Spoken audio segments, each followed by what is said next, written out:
on this, we're joined by current George Washington student Sabrina Soffer and recent graduate of Wake Forest University, Yasmine Lame. Thank you both for joining us. We wanted to bring you in because we want to hear your voices, what you're experiencing, what you're seeing out there in the world, and get your thoughts on it. So, Sabrina, I want to start with you because GW is really in this situation right now. They are facing the encampments and trying to decide what to do about it. So your experience as a Jewish student there on that campus, what is it like? What have you heard? What have you seen? And as well as your fellow Jewish students. Yeah, well, first of all, thank you so much for having me and for allowing us to share our voices.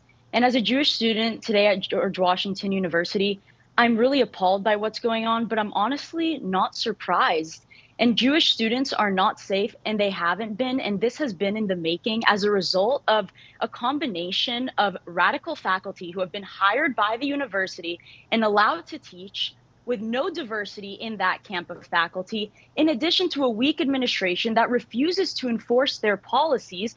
And today I understand that they're trying to remove the encampments, but there's other factors that are preventing that from happening. But at the same time, over the course of the 3 years that I've been at GW, the administration has failed to really take swift and serious action against these radical faculty members and the radical student groups who are being effectively created and emboldened by these faculty.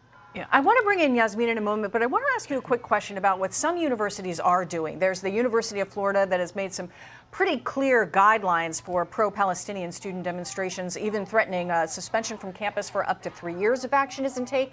And on the other side, there's Brandeis University, prestigious university in Massachusetts, a long Jewish heritage there, that have actually extended their current transfer application deadline, sort of been reaching out to Jewish students all across the country because of the current climate on many campuses, as Brandeis puts it.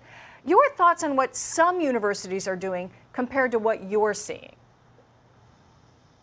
Yeah, so I think what Brandeis is doing it's a great gesture.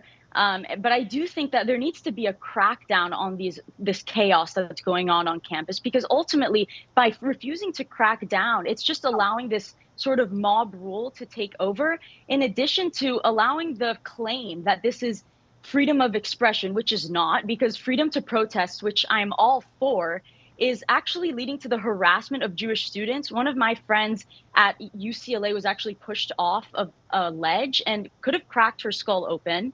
And the fact that faculty members are allowed to participate, this isn't academic freedom, it's academic fraud. And I think that this whole orchestrated effort, there needs to be a serious crackdown on what's going on, whether it's with the encampments and within the university construct. And I think you bring up a great point about responsibility. Yasmine, I want to bring you in. You have a unique personal story. You're Persian and Iranian. Both of your parents fled Iran during the 1979 revolution.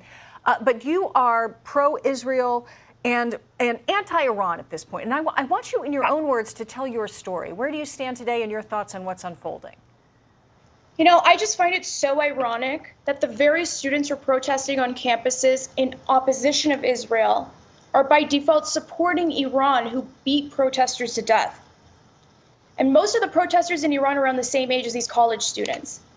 And, you know, like you had mentioned, my parents fled Iran at the time of the revolution when the Shah was overthrown and the Islamic Republic took over. Being a part of a non-Muslim religious minority group, they were denied the right to receive a higher education. So, you know, I have trouble believing that the students who are protesting on the campuses know exactly what they are supporting when they oppose Israel.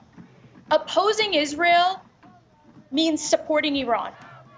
Opposing Israel means putting the Holy Land at risk. And as an American Iranian, I support Israel because, to me, this is a war between good and evil.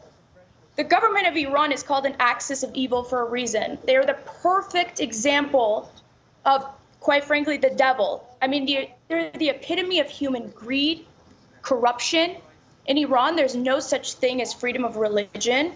If you aren't Muslim, they'll kick you out of your home and steal the land right under you.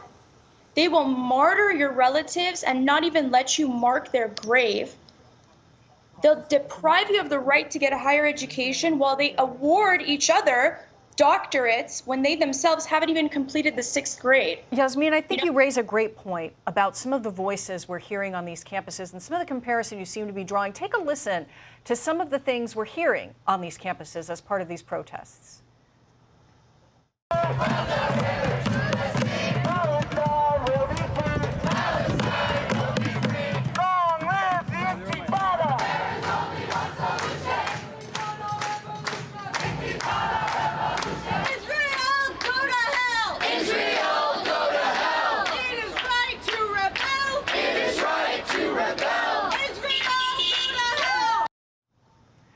Many people view these chants as being not just anti-Semitic, but calling for an end to the Israeli state.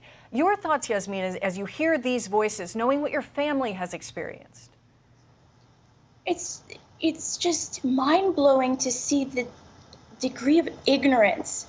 I mean, I'm a part of a non-Muslim religious minority in Iran, and speaking from my perspective, but also the perspective of the fact that Israel is the holy land for major religions, Christianity, Judaism, Baha'i faith, and Islam. And the thing that is just mind-blowing is the fact that when you oppose Israel, you're putting all of these major religions in the Holy Land at risk. They're not, if Hamas is funded by Iran. Iran is going to do the exact same thing, or the Islamic Republic will do the exact same thing to Iran, to Israel, as they did to Iran. A perfect example is the Persian Empire was one of the greatest empires in the world, and Cyrus the Great's cylinder was the first declaration of rights. But we don't even trust that cylinder to be in Iran. We would rather have it in the hands of the British in the British Museum because we know that they're going to destroy it. This is exactly what the Islamic Republic will do to Israel as well.